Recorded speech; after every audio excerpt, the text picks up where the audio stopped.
Yeah, we keep moving. I mean, We're live. we gotta show that one because it moved and it's just. Yeah. I don't know if it's everything. Good evening. Welcome to the 75th budget hearing and annual meeting. Where are you going? Let's please all rise for pledge allegiance.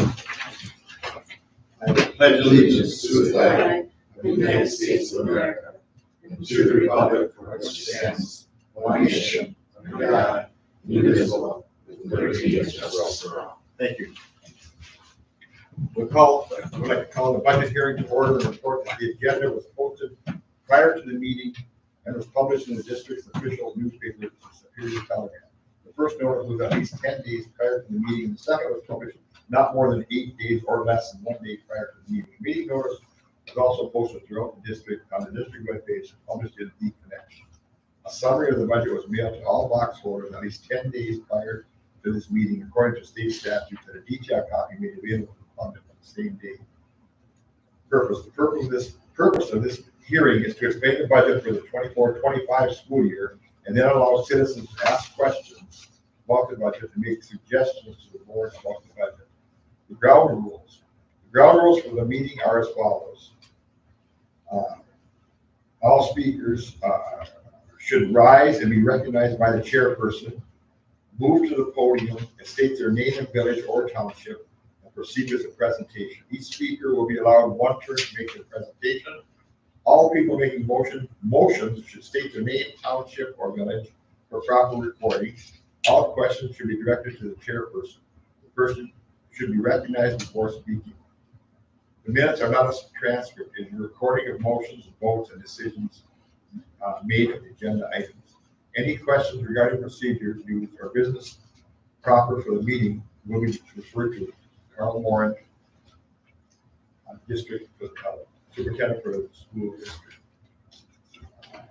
Agenda items 3 and 4, presentation of the budget. At this time, Mr. Carl Morin, district administrator, and Mr. Cody Festercotter, business manager, will explain the budget. Okay. First of all, I'd like to welcome everybody here to the annual meeting. I have with me tonight Cody Festercotter, our business manager, and Jenny Keller, my administrative assistant. Our board members that are present, Mr. Granlund, our board president, our school board clerk, Mr. Dan Cowley, and our board treasurer, Mr. Adam Landler. I'm going to explain the handouts right now. An informational booklet for the 75th budget hearing and annual meeting. It includes the budget hearing and annual meeting agendas, the 2023 minutes of the meetings, the treasurer's report, and the enrollment information. Also, the budget proposal contains the budget definition of funds and accounts by code. How the budget hearing will go. There are two portions to the meeting tonight, the budget hearing and the annual meeting. The budget hearing allows electors to ask questions, review the budget, and give input to the board. The budget hearing or the annual meeting does not have the authority to change the budget. The school board takes the suggestions into consideration before their final approval of the budget. The budget is not approved at this meeting. The tax levy necessary for the proposed budget is recommended for approval at the annual meeting. The board will approve the final budget on the October 14th meeting. The school board determines on or before November 1st the tax amount necessary to be raised to operate and maintain the school and programs in the district. On or before November 11th, the school district clerk will certify the tax levy for each municipal clerk. Now I will turn it over to Mr. Festercotter to go over, refer to your the budget format. So Everybody that is here has a budget booklet or budget proposal 24-25. Pages 1 through 8 summarize the implementation of the budget during the 24-25 school year. Page 9 is the budget structure. Page 10 includes total figures of receipts and expenditures of the proposed tax levy. Page 11 is a page or budget summary by funds. This shows the actual revenues and expenditures for 22-23, the budget amounts for 23-24, and for 24-25 as required by state statute. Pages 12 and 13, this is the major funds. The format of the budget is developed in accordance with Wisconsin Uniform Financial Accounting Requirements, or UFAR for short. provide more information and promote uniformity across districts. This system is based on fund accounting. Fund is defined as an account that has its own beginning and ending balance in which funds are received and expended. The funds are as follows. General Fund, Fund 10, pages 15 through 24. This is a major category that includes all the general operations of the school, the district, and its programs. Fund 21, the agency fund, these receipts, that's on page 25. The receipts and expenditures for student-operated activities and clubs. Fund 27, Special Education Fund, that's on pages 26 through 28. This includes money received from the federal government to serve our students with special needs. Fund 30 is the Debt Service Fund. That's on page 29 through 32. The receipts and expenditures for paying long-term debts. Page 33 is Fund 40, our Capital Projects Fund. This is the fund where receipts and expenditures are recorded for construction projects, including capital maintenance. Please note that the manual meeting agenda includes the resolution for authorizing the district to continue to implement Fund 41 Capital Expansion Fund. There'll be more to come on this one in a little bit. Fund 50, pages 34 through 36. This is our food service fund. Receipts and expenditures are recorded for operating our food service programs across the district. And then Fund 80, the community service fund, page 37. Those are the receipts and expenditures reported for operating our community service programs, particularly at our middle school. At this point in time, we'll turn it back over to Mr. Moore to talk about the educational plan. Thank you, Cody. So the proposed budget is for the continuation of and to maintain the same basic programs provided last year with some changes. The instructional staff of the 24-25 school year includes early intervention services and special education at Northwestern Elementary, as well as the Iron River Elementary School, which are subsidized with flow-through dollars. The areas of art, music, phy-ed at the Iron River Elementary with inherent teachers in Northwestern Elementary School will be staffed to support, maximize, and balance all elementary inherent classes. The district will continue with four-year-old kindergarten program with the on-site program at Northwestern Elementary School, but not at Iron River Elementary School this year due to the student count at Iron River Elementary School being too low. And a collaborative community program at the Rural Family Forum at Start. The 4K program is open and accessible to all age-eligible children of the district at no charge. The Tiger's Den before and after school childcare is again offered for our students in grades kindergarten through 8th grade during the school year, on weekends when school is not in session except holidays, and when summer school is not in session. This is the 5th year that we have been able to offer the Tiger's Den childcare for 4K students on opposite days when school is not in session for them. The district also provides summer school and an open house summer school for the 2024 school year in grades 4K through 12, which can also be counted for FTEs as declining enrollment continues to have a profound effect on our state aid. We plan to continue with summer school in 2025, including an open house summer school program. The in-house course offerings to students in grades pre-K through 8th will be essentially the same as it was last year, with technology and telecommunications being used to supplement the curriculum. The district is in the 4th year of offering one-on-one technology devices for our students. At the high school level, articulate college courses with Northwoods Technical College and dual credit courses with UW Superior, including English 222, which is a 3-credit class, UW Superior Calculus 240 and 241, 8 credits, Intro to Communications 110, which is 3 credits, and AP Advanced Placement courses in English, Literature, and Composition, Chemistry, Calculus, and Government and Politics. Through the School to Work program and area partnerships, students can also become eligible for a number of different certifications, such as Wisconsin Youth Apprenticeship programs. A minimum of 28 credits is required in all grades 9 through 12 for a student to receive a high school diploma. The Student Support Center was originally developed as a part of our alternative discipline plan, but with the event of rising mental health issues, the students are able to make use of this space as a timeout area when feeling anxious or overwhelmed. The SSC also serves as a place for individuals to study an alternative assessment center. The SSC is staffed by teachers during the first, second, third, and fourth blocks. Link Crew is also another program. It's a year-long program focusing on students in their freshman year transition to the high school, which includes orientation to the high school life and responsible behavior. We have a group of sophomores through seniors that are participate through Link Crew to help be role models for our incoming freshmen. The block scheduling will continue at the high school and middle school for those students attending on site. All curriculum materials could continue to be updated and revised on a rotational plan based on the availability of the district and federal funds.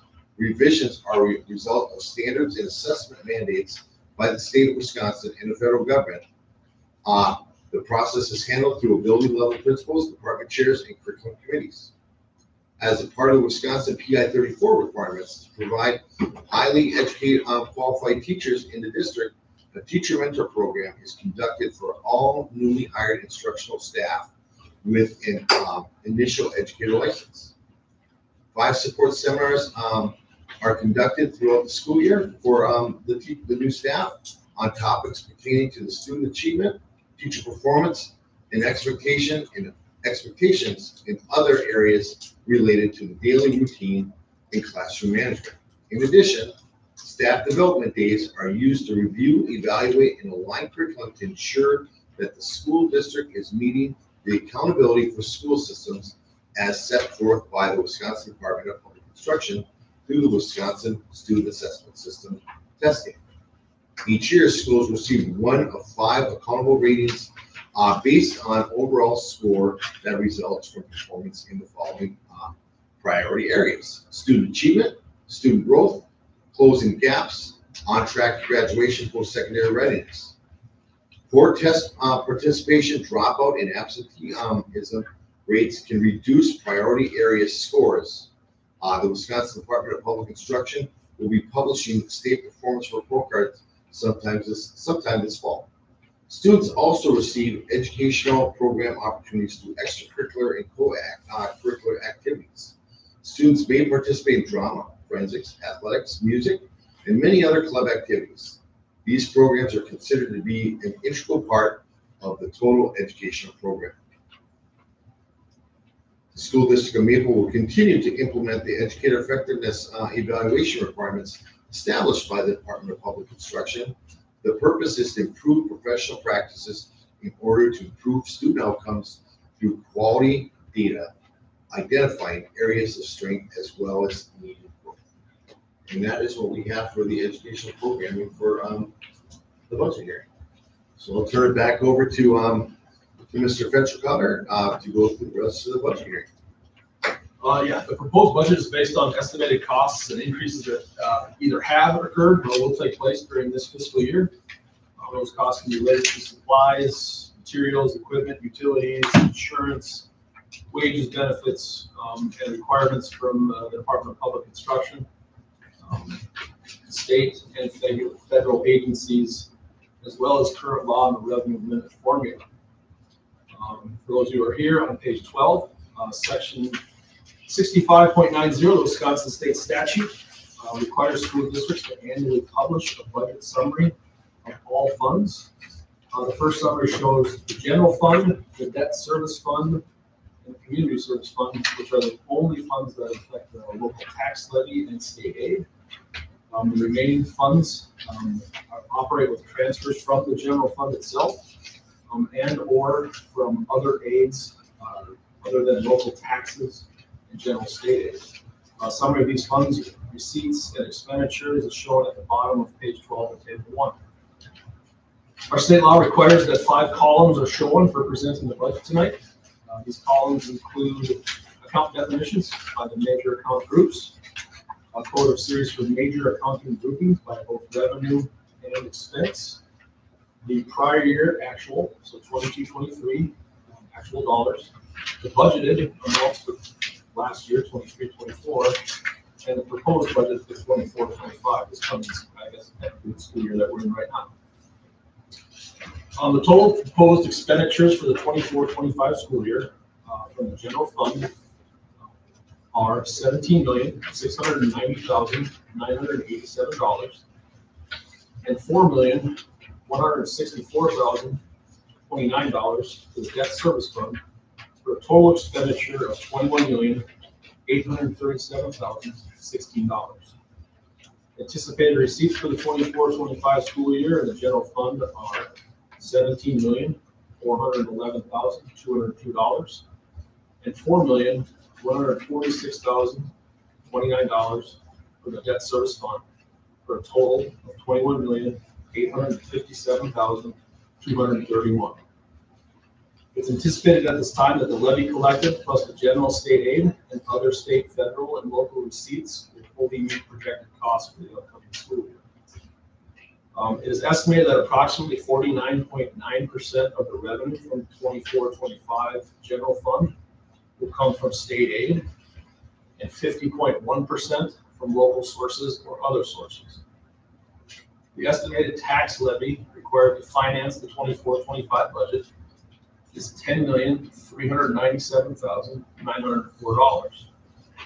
This number includes $6,171,875 for the general fund, $4,146,029 for the debt service fund, $40,000 for the capital expansion fund, and $40,000 for the community service fund. The dollar levy increase from last year is estimated to be $360,999, or a 3.9% increase, not including the school tax levy credit or the lottery credit. Some other information that's important for the public to know, our anticipated enrollment for the 24-25 school year at this point in time is estimated to be 1,273 students. And then the state aid, which is based on the district membership, that is anticipated to be 1,220 students. The reason why the difference in numbers, so some of our students may attend part-time, but 4Kers in particular are not counted as full-time students because they don't come to school full-time. So there's the, what we call an FTE equation on that aspect. So that's why the difference in numbers occur. So we talk about how many students are walking through our door versus how many students do we get funding for, essentially. So there's the difference. The 23-24 audited budget revisions will be approved at the regular October 14th, 2024 board meeting. These adjustments will probably primarily be a result of matching actual audited numbers and expenditures and revenues to the budget. So approve that final audited number in October. At this point in time, we're to the point where I will gladly entertain any questions that anybody has regarding the proposed 24-25 budget.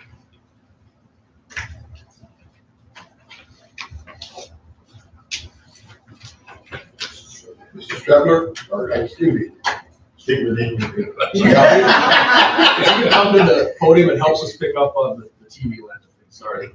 You want me to come right up there? I mean, I want me up there. Well, I probably have more than one question. Right? First question, and I just remember, but what is the tax levy increase going to be to the taxpayers, did you say? Roughly $361,000. Okay, or 12%, as you stated. No, 3.5%. 3.5%. Yeah. Because here on here, it says that the increase in the levy will be about, or the increase in the represented increase of 12.3% from the actual amount levied in 2023. So the mailer, when that goes out, it's basically month prior data. So I'm trying to guesstimate how many students that we have before our kids are actually through the door. The number here, now that we're 3-ish weeks into the school year, is more accurate for what we have actually. The hope, at least initially early, we're going to have some more students. Ultimately, like I indicated, we're about 1,270 students total. We were about 1,282 last year, so we're actually across the district down about 12 students. So not many students. But when you found out how many you had, you reevaluated. I this. reevaluated that number to make it more. Did that also have to go with the district's, total tax value? So the total tax value, we won't know that until October 15th. So we work off equalized value that's provided to us by the Department of Revenue. I anticipate an increase as we have over the last 4 years.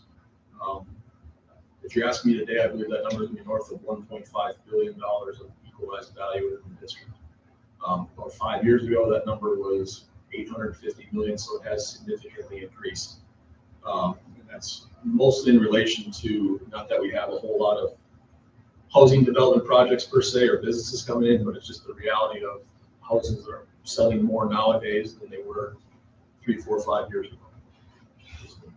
Okay, that's the question. And I don't know if this one here, if this is one you want to answer or somebody else wants to answer it. But I see we have a decrease in cost of our employees, so we're down in employees. And so I know we're down in funding, we're down in employees, we aren't down much in students. So I would assume that some courses have to be cut along the way. So if courses were cut, where were they cut and what type of criteria was used to cut those courses? I can field that one unless somebody else wants to, or Mr. Moore. You know, when you look at, nothing's been really cut from last year in the courses. Unless I'm not up to speed on some of that, but I believe we're offering classes if we have enough students for those classes. Well, I remember 4K, yeah, we didn't have enough students for 4K. I remember 4K was one, but I would guess that there's some other areas that you have also cut. So cut, yeah. Or you've moved people to better fill those areas, or you've dropped the class, either a low class beginning or a high class. We've made some reductions in some of our classes. I mean, we had 4 sections of second grade, and we went to 3. We did have some numbers go up in junior high, in 8th grade, so we did add a teacher there in the 4 sections. So we've had to make some moves to our buildings with our staff and that, but if we've been able to save through attrition, with people retiring, we have been able to do that. District office, I believe, is now. District office is down 1 staff member from last year. 3 for 2 years. We did in our tech ed program, we attempted to hire a teacher there, but could not find anybody licensed to do it. No, that's not a unique problem to us. We did have 2 teachers there last year. There was a licensing hurdle with the teacher that was there, and we worked hard to try to fill it, but unfortunately we couldn't find anybody to fill the position. And It's that's not, always been hard to find something like that because they can make 50% to 100% more in the labor market than Yes. teaching. It just happens to be that way. But so you have to get somebody that's really devoted. We have an excellent teacher there that is there. yes. So I would imagine that because of that, there are some parts of his classes that have probably changed, and he can't handle that. But are there the other areas that we have the same problem? I know at Art we have a new teacher, over a teacher at the high school, yet we just have 1 year. We have 1.5 year, which is the same as So it's okay there. for a number of years. So I would assume that we are lacking someplace, Uh, and I'll find that information out later. Well, we are lacking in Fayette. I mean, our elementary school is so overloaded with Fayette, which, we could use another full-time teacher in the district. And to be honest, as a former Fayette teacher, the loads they're high for our Fayette teachers. So, Maybe if somebody has a free hour, you could probably, well, you probably looked at those options. right? we've looked at a lot of them. I mean, I think we have everything covered what we need, but, for this year, but that's something we're gonna look at here coming up later in the school year, so if we need to go next year. We always consistently, as an administrative team, evaluate staffing. Where are we good, where are we not good, and how do we try to get good, for lack of a better term. There's a big demand in some of those technical areas that are coming up, and then, of course, to keep up on the capital equipment that you may need to improve is a big thing that I always look at, because my opinion is that when you put money into the capital equipment, you get a better payback because you don't have to pay more the next year for it, because you already have it. No. And I don't know if somebody asked this question, but I'll throw it out there. We do have capital in this year's budget. We haven't the last couple of years that I've done this job. We're in desperate need of 2 more buses. We're holding 2 buses together. They're safe, but they're. Is that what the 275 grand is? That's what the $275,000 is the projected purchase of 2 buses this coming school year. This coming year. Yes. Yeah, I know there are some grants up there too for buses. We have applied for grants. We're hopeful. A lot of the money right now has been invested into electric. Unfortunately, I should say, fortunately, we have looked at electric as an option, but for us, in the expanse of our district, it's just not a feasible option at this point in time. So we did apply for a grant to get 2 propane buses. We're currently running 2 diesel buses right now at the moment that are used as route buses, loaner spares. Those are 2006 or 8s, I believe. So they're up there in years. They do go down the road. They always sometimes come back with some kind of check engine light sensors, things of that nature that happen when buses get to that age. So, Okay.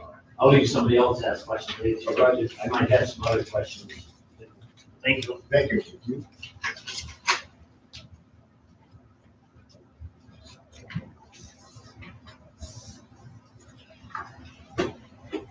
Any other questions? from the community? Somebody else's question? Sure. I should have stayed up there. Please get your name. Okay, this probably relates to our economy rather more than it does to the school directly, but I feel our community and the type of society that we have around here deals well with students that do hands-on, exhibit type things.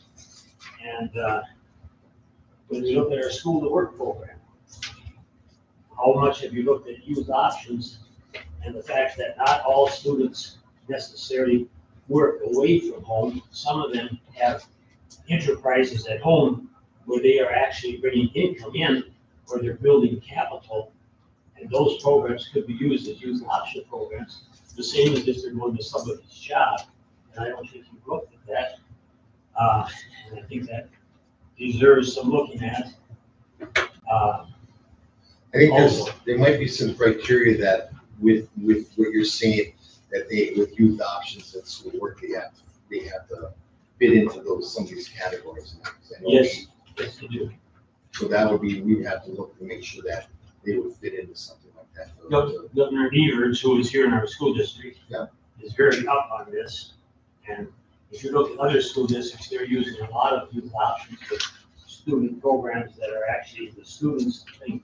We had a student 2 years ago that had his own enterprise where he was doing stuff that had a thing on the internet, and he wasn't getting credit for what he was doing here at school through that. And he could have been, because he was actually making part of his living that way. And I could give other examples where students do. Some of that doesn't have to be money, it can be management type things. I understand we're going to have something with greenhouse pretty soon, right?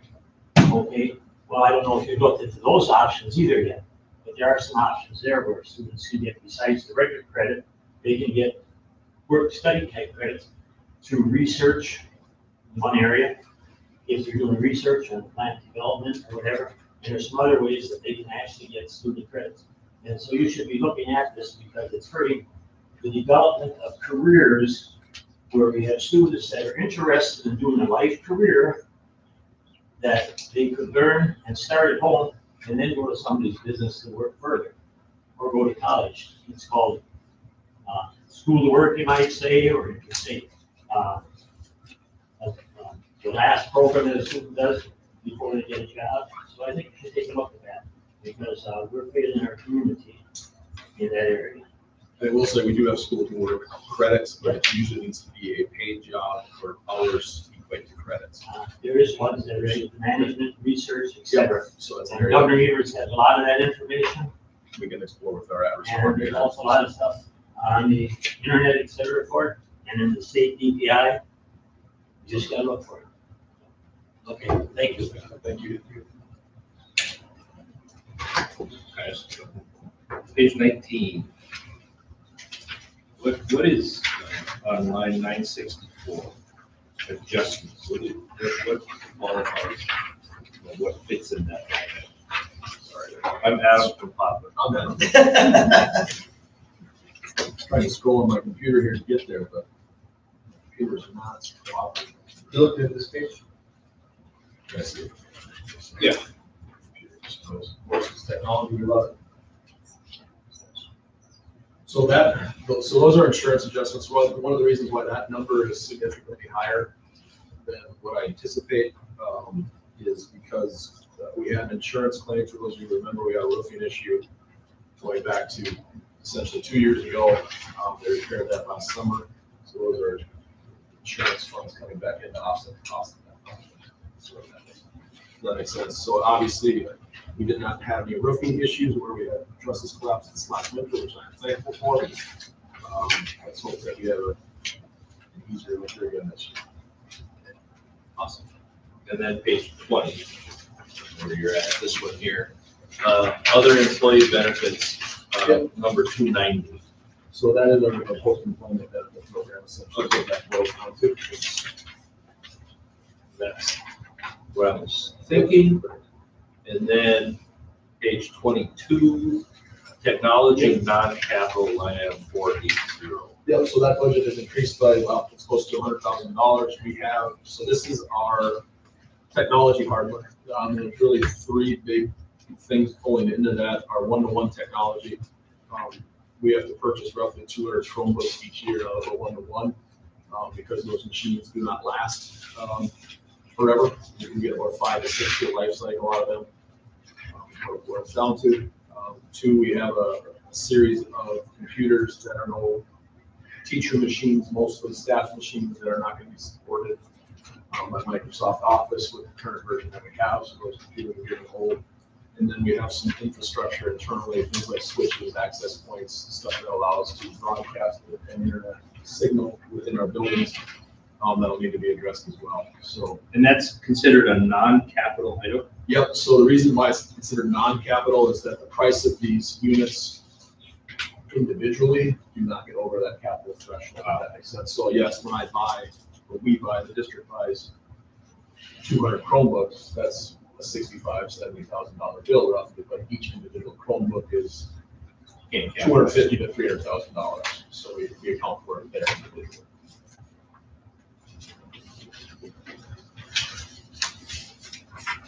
Becky Landwehr, Poplar. I'm just gonna circle back quick to buses. Is it safe to assume that the buses being purchased will be basic yellow road buses? Yes. Is that easy enough of an answer? That is, thank you. Right answer. They will have lights and they'll go down the road and they'll pick up children. Not transfer from prison.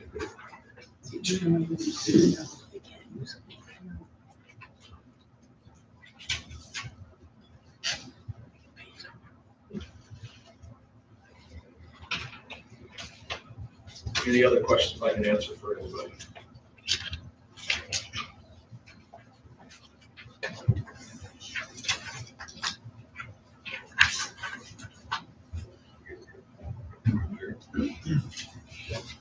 There are no other questions? We will. Well, yeah, Okay. Jeremiah from Boston. On page 16, school activity income, but I haven't seen on admissions. What is other school activity? So that is basically, Fund 21 is our student activity accounts. So this is directly related to different fundraising opportunities that our students engage in throughout the year.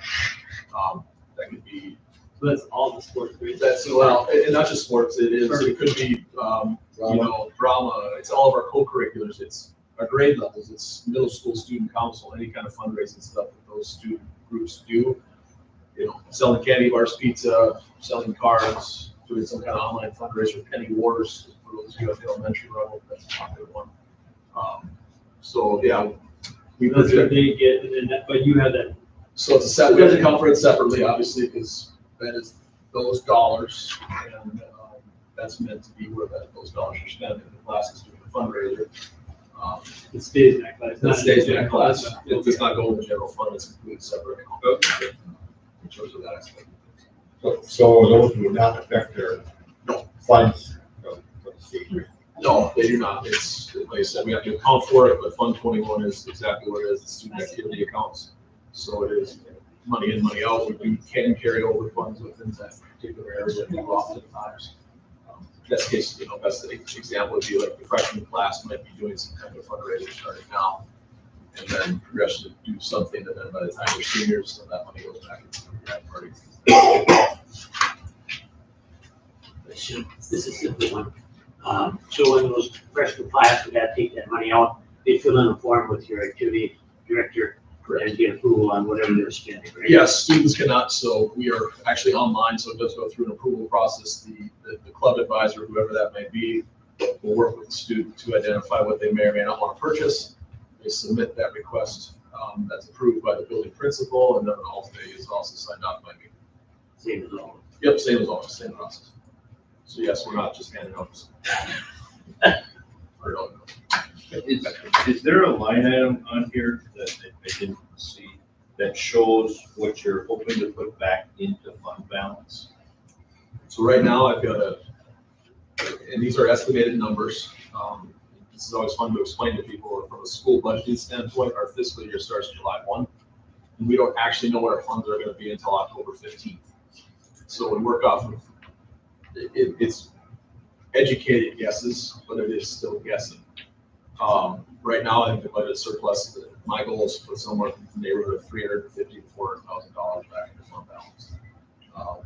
But that is, to be honest with you, I always should try to budget this, because there's going to be something that happens this year that I don't even know about yet. And that's just the nature of this beast. Things break that we don't even know existed, or if there's going to be issues. So, I do try to budget, all of our revenues close to our expenditures, but also have some flexibility so that if something comes out of left field, we're not sitting here going, okay, now what do we do now? That's from my share of long-term goals to always kind of have some kind of protections to business where we're not having to borrow, having to go to the referendum to try to figure out how to pay for some of these capital projects, which is difficult. The capital project stuff is, anybody who's done any of that work, we wait a year, we wait 2, and it just gets climbing 10, 20, 30% cost. So it is a delicate balancing act. Buses, case in point, you used to be able to get 2 buses for around $100,000. Getting 2 buses for almost $300,000. What we anticipate, and we all deal with those issues in our personal life, and there's no difference with schools, business life as well. Vince from the southern suburb of Maple. Because I had to ask somebody, I think it'd be worthwhile to explain. It's titled the special project grants. This is revenue that we've lost. I think this is the ESSER fund. Correct. I think it'd be helpful just to touch on that. So yes, ESSER funds, this is part of the COVID relief dollars that all schools got based off the COVID-19 pandemic. For us to equate it into dollar amounts, it was about $1.1 million that was spent over the course of 3 years to try to really threefold to keep class sizes down or give students the resources to transition back from the pandemic, to try to make sure our buildings were staying open as much as possible during the pandemic. We did everything we could, in my opinion, to make sure that our students were provided face-to-face services when we could, when that decision was ours. So what does that equate to in dollar amounts? It's close to $500,000 of revenue that we don't have anymore. Roughly $460,000 in revenue, because those dollars had to be expensed last fiscal year.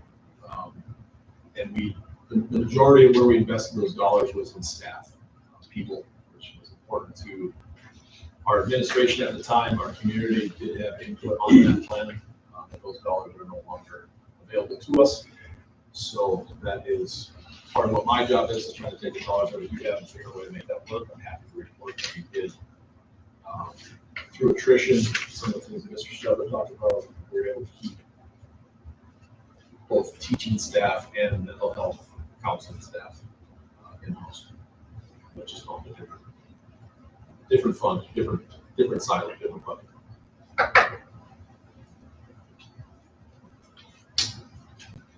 Question in the back. Judith Cheney from Rural. I have a question about our student numbers. Are we down? I can't remember. Are we down a little bit from last year? We are across the district. I think we were about 1282 last year in terms of head count. Now this is going back, I should say last year, this is January. Okay. So we count students 2 times in the school district. We actually did it last Friday. Those numbers aren't finalized. We're working through that this week. But we've got a pretty good estimation as to where we sit. So across the district, even though some buildings are up, other buildings are down.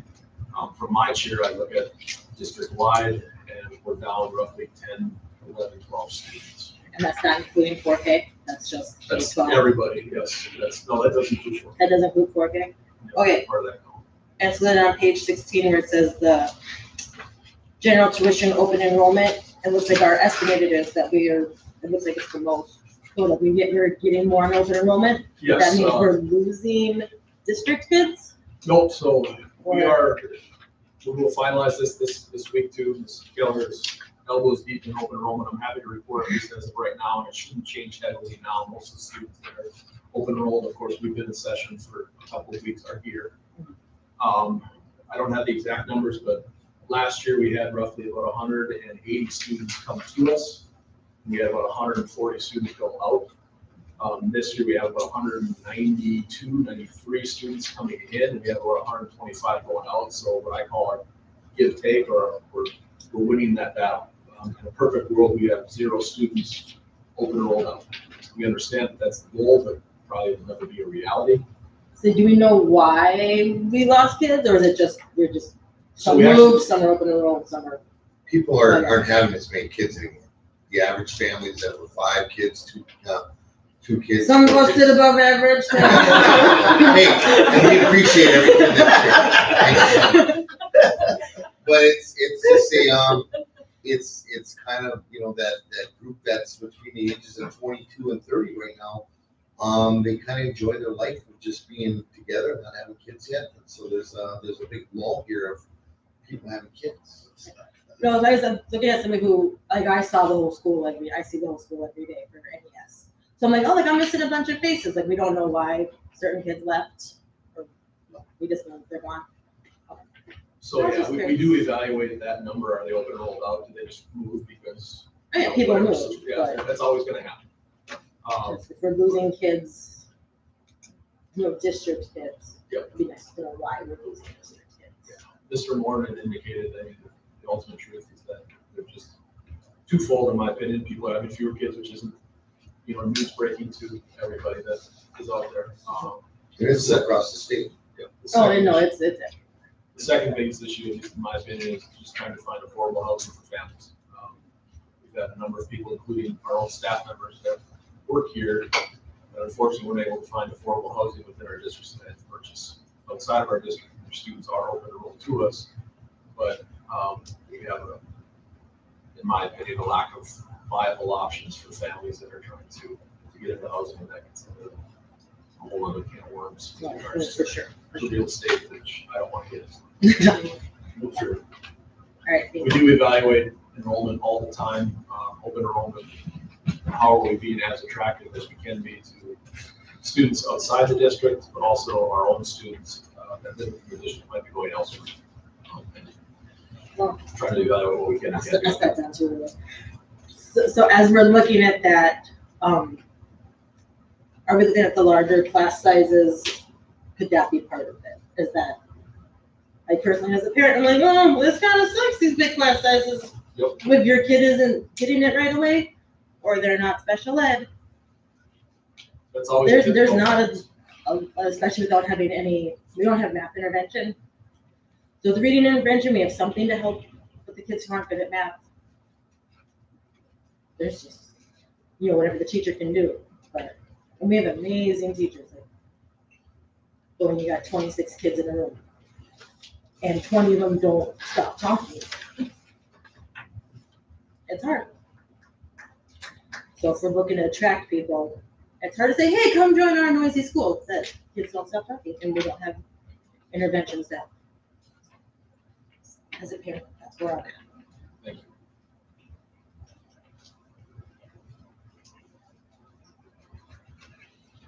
Any other questions? Okay. Well, if we can, I would entertain a motion to adjourn the budget hearing. So moved. So move, Mr. Stradler. Is there a second?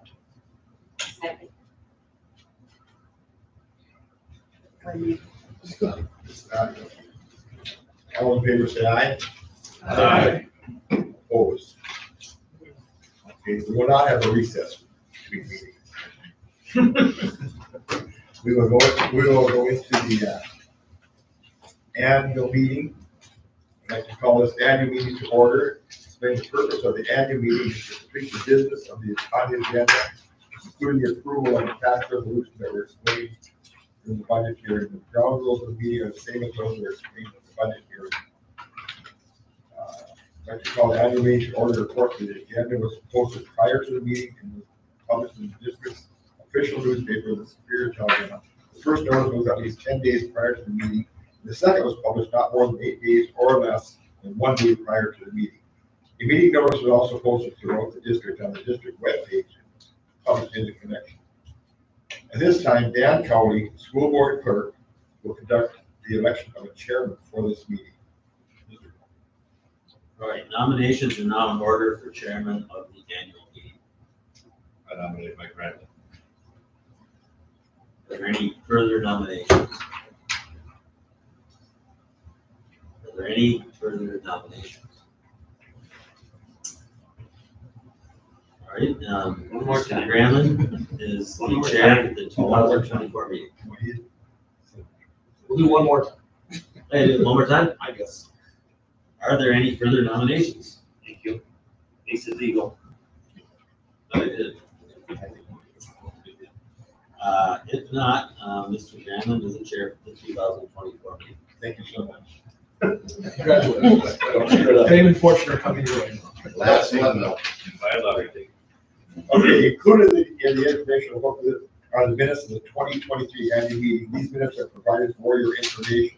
It's not necessary that they be approved at this meeting. They are for informational purposes only. I would like to ask Mr. Landwehr, board treasurer, to give the treasurer's report for the 23-24 school year.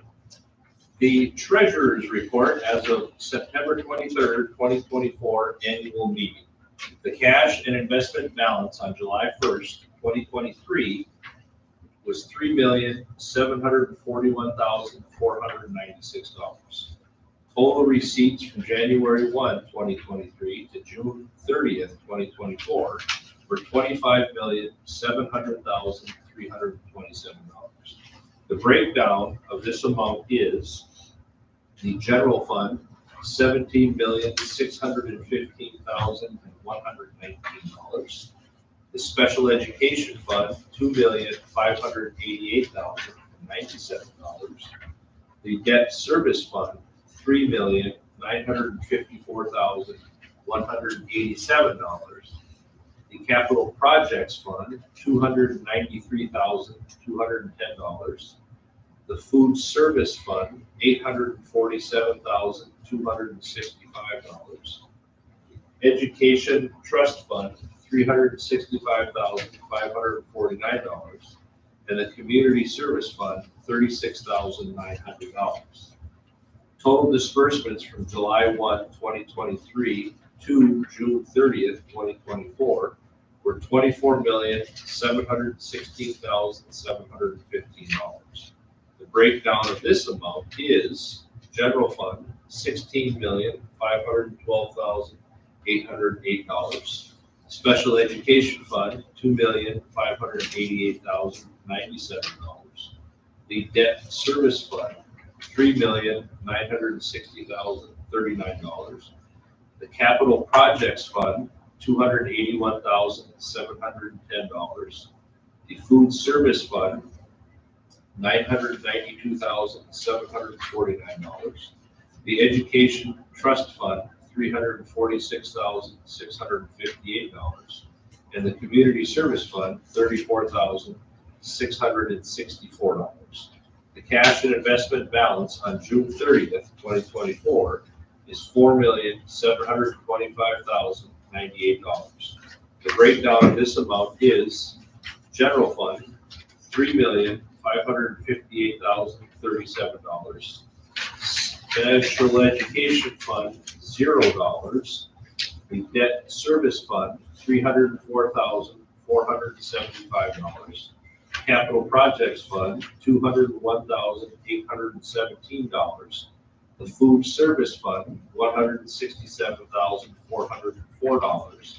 The education trust fund, $491,129, and the community service fund, $2,236. Thank you. Is there a motion to approve the treasurer's report? I make a motion to approve the treasurer's report. Is there a second? I'll second that. Any other discussion? All those in favor say aye. Aye. Opposed? Mr. Pessercotter will read correspondence received from the CPA firm Clifton Larson Allen stating the positive results of the 22-24 audit field work. Just a positive result. You pay extra for that. So I have a letter dated September 17th, 2024. It's from Jonathan Truitt, CPA principal for Clifton Larson Allen.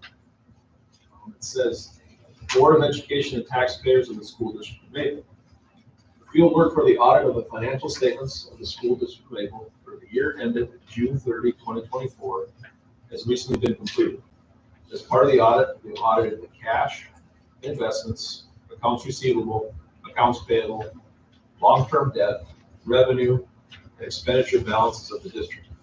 We found the district's records to be in good order and the district staff to be responsive to our inquiries. Information presented in the treasurer's report is in agreement with our audited amounts. The formal audit opinion and financial statements and management letter will soon be available for the district, to the district administrator, and also for distribution to the board and the public for review. Signed, sincerely, Jonathan Sherwood. So I do want to give kudos to the three ladies in my office. Wendy Scotty leads this, does an excellent job. Jen Keller is very close on that aspect of the here too. So those ladies are heavily involved with their audit and do an excellent job of making sure that we are following the rules and procedures that we need to follow. So just want to take a minute to give them some recognition. We appreciate that. It is positive, and it might seem routine, but I know they go through a lot of work. Work very hard to make sure that we're doing everything right. It's really good to have reputable firms alongside do that audit. So thank you. Item number 7, the budget and levy requirement were explained at the budget hearing. Mr. Kelly, school board clerk, will read the resolution for the 2024 school tax levy required for the 24-25 budget, $21,857,231 for the general and debt service fund, capital expansion fund, and the community service fund. Resolved that the School District of Maple, Wisconsin levy a 2024 tax against the 2024 equalized value, an estimated amount of $6,171,875 for the purpose of operation, maintenance, transportation, and capital outlay. Resolved that a total of $4,146,029 be levied against the 2024 equalized value of the property of the school district for the retirement of debt previously authorized by the electors for the payment of principal and interest on such debt. Be it further resolved that a total of $40,000 be levied against the 2024 equalized value for the purpose of pre-financing the cost of future building and site replacement in the Fund 41 Capital Expansion Fund. Be it further resolved that estimated total of $40,000 be levied against the 2024 equalized value for the purpose of funding extracurricular activities at Northwestern Middle School in the Community Service Fund 8. A total of all levies represented in 1, 2, 3, and 4 will amount to $10,397,904, which will be levied against the 2024 equalized value. 2024 mill rate will be determined after the equalized value is received from the Department of Revenue. Thank you. A motion is necessary to approve the tax resolution, so I would entertain a motion to approve these resolutions. I'll make that motion. And is there a second? I would second that. Mr. Hirsch? All those in favor say aye. Aye. Opposed? Report on the annual revenue limit exemption for energy conservation per section 121.91, parent 4, parent 0, parent 3 of the Wisconsin statute. Yes, this is an annual thing that we do. McKinstry was the contractor that the district utilized really back in 2014 is when this project happened, but it was an energy efficiency exemption to the revenue limit formula for building upgrades. At that point in time, the district invested $4,496,480 to upgrade, replace the HVAC system at Northwestern Elementary School. This upgrade provided fresh air to all areas of the school and was not achieved with the original equipment that was aging and obsolete. The annual expected performance savings of $55,838 was exceeded by the realized performance savings of $59,644. In addition, there was a capital cost avoidance savings of $63,517. Each year we have to give this report. I work with our friends at McKinstry who provide a report to me that give me these numbers. So this project was a 20-year general obligation bond. It'll be something that will be doing for a few more years and more today. Thank you. Agenda item number 9, a resolution for Fund 41 authorizing the district's capital expansion fund for pre-finance the cost of building site replacement as needed for guidelines set forth in Wisconsin State Statute 121.0 area campaign. Such expenditures shall be financed with the operating levy. We did really move that. Yeah, this is an addition, but the Fund 41 is a capital expansion project that's been established for at least 10 plus years, maybe even before that. Mr. Strummer might be able to help you on the history lesson there. It's another annual step that we do. So we have to do that separately to add on there. Okay, so we need a motion to approve the 41, Fund 41 resolution. Mr. Pepper. Well, before I make the motion, is there any reason to change that to put more money aside, or is that just moving money around? Essentially it's moving money around. It's, I have a finite dollar amount, it's how we want to slice the pie, right? In a perfect world, we're able to put more money away than that right now. I will try to come to the board in future years. I want to increase that dollar amount, but I've got to get a couple more pieces in place. That's why I was wondering if you had a recommendation from the board to have it increased, or if you just, I'll move to leave it at 40,000 unless there's a recommendation from the board to increase it. Okay. Now, I have a motion to I so move. accept that figure unless the board deems to increase that number. Is there a second to that motion?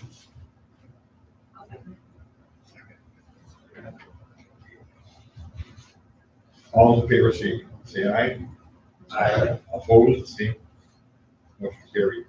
Item 10 on the agenda is necessary each year to set the salaries for the members of the board and of education. The current salaries are president, clerk, and treasurer. Well, president is $38,000. President, clerk, and treasurer $3,000 per year. Vice president, directors $2,900 per year. And authorize payment and actual necessary expenses of school board member when traveling in performance duties and the reimbursement of a school board member for actual loss of earnings when duties require a school board member to be absent from employment. Now you, Mr. Lander. I don't want a motion to happen before. Okay. Conversations that Mr. Fetchel and I have had regarding the treasurer position. Historically and as of current, it's a couple times a month. Treasurer has to come in and do signing of checks. I believe from a technology perspective, within the next few months, if that's looking at being able to change so you can do it remotely. So the travel isn't going to have to happen to come in. And I believe that additional $100 a year for the treasurer was to help compensate for that additional time.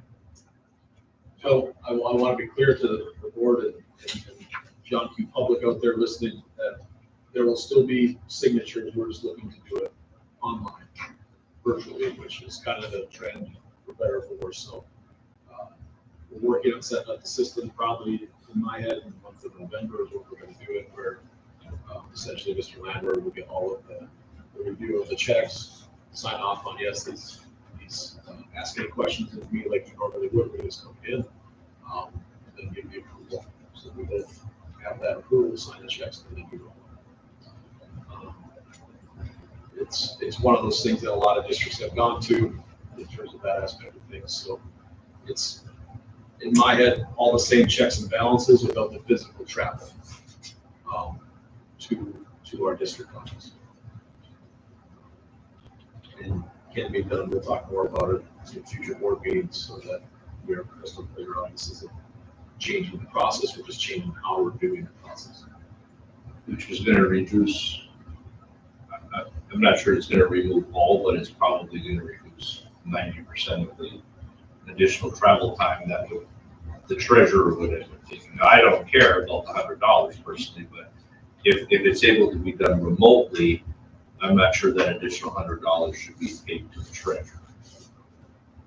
I'm not making that motion because I'm the treasurer, but But you're still taking extra time to look over. Yeah, right.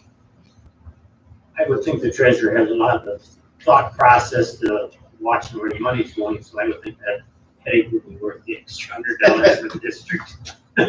I'm treasurer. I guess what I wanted to end up making sure that I said was, I mean, I'm certainly not going to be the treasurer forever, because at some point I'll be the treasurer. But, and I don't want to end up setting a precedent for future people, but I guess I didn't want anything out there saying he's able to do it remotely and he's getting paid more. So if everybody here says, okay, but I'm not saying yay or nay. I just wanted to say that technology is changing a few things, and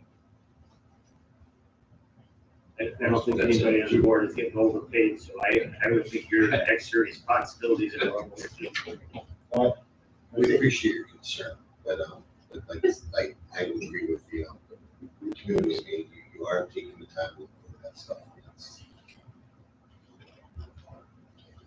And having to come in for some people could be quite an inconvenience. That's part of the Depending where process. they live and We have a large district, and some people that might be very difficult to get to. It's trying- And there is a time frame, we have bills to pay, of course, like anybody else does. Can't necessarily stop that train too often because our local businesses do like to get paid and they provide services to us. They like to pay them. there are some payroll checks that, There are some support, we payroll have to Yep. have those signed. Appreciate your information. I think my personal opinion is leave it the same. No change, we haven't changed that for sure. We would need a motion on this one. We do need a motion to, do we need a motion to stay the same? Okay, get paid. Most school members don't even realize that they get paid. Oh. Get paid. It wasn't 30. So is there a motion to approve the school board member salaries and reimbursement for the 24-25 school year, which would be the same as the previous year. I make a motion to pay the school board as we have passed for the 24-25 school year. Is there a second to that motion? I'll second. Second. Okay, any other discussion? I'd just like to thank our school board members who donate those monies back into the district. I know some of you do large portions and some of you do all of it, and I appreciate that very much. Thank you. All those in favor say aye. Opposed? Item number 11. A motion is necessary to authorize the school board to schedule a budget hearing and annual meeting on time other than the fourth Monday of July. According to Wisconsin State Statutes 117.0809 and 117.27, no annual meeting can be scheduled for May 15th or after October 31st. So a motion is necessary to approve scheduling the budget hearing and annual meeting other than the fourth Monday in July. So looking at the calendar, Mr. Randall, we're looking at, we want to stay consistent. We're looking at Monday, September 22nd, 2025. I think that date works good for all of us in the office, the board. The one thing I would like to ask the board if they're okay with, I know the meeting starts at 7 o'clock, but I would like to recommend moving that back to a 6 p.m. start time. I think that our regular meetings are at 5 o'clock, but if we, with the budget hearing, the annual meeting, if we had it at 6 o'clock, people can get home from work and come to the meeting if they want, but it also doesn't go too late at night. So that's just asking that if everybody's okay with that move, or if you want to stick with the 7 p.m. Opinion? I mean, considering the attendance has just skyrocketed over the last couple of years. We appreciate the people here, but I think this motion just makes it available or possible to have it other than we don't have to set the meeting tonight. To set the meeting or time tonight, it just gives us the authority to move it. We do have to set the meeting. We get two birds, one stone, we can set it.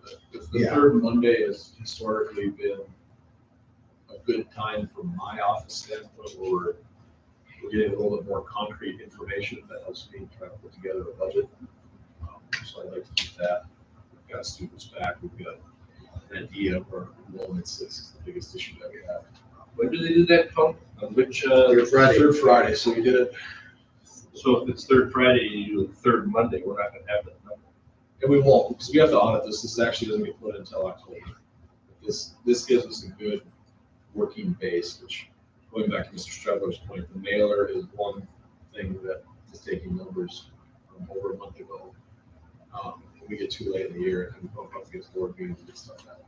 So, Well, it's September 22nd would be the fourth Monday. Yeah, September 22nd would be the fourth Monday. Yeah. this is all the calendars. So we'll start on the first September 1st. What you were suggesting, that motion would include September 22nd, 2025 at 6 p.m. Correct.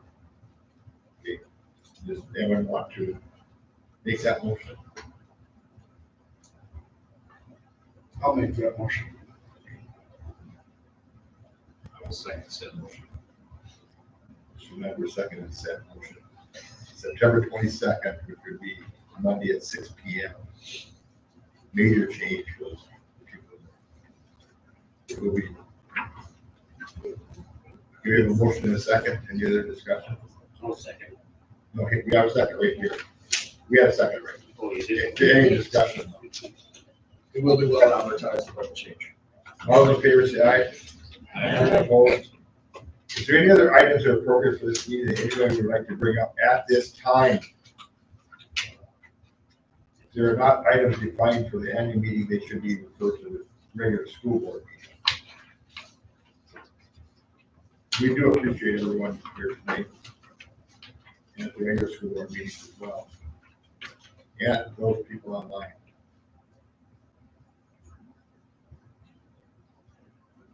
So then, is there a motion to adjourn the meeting?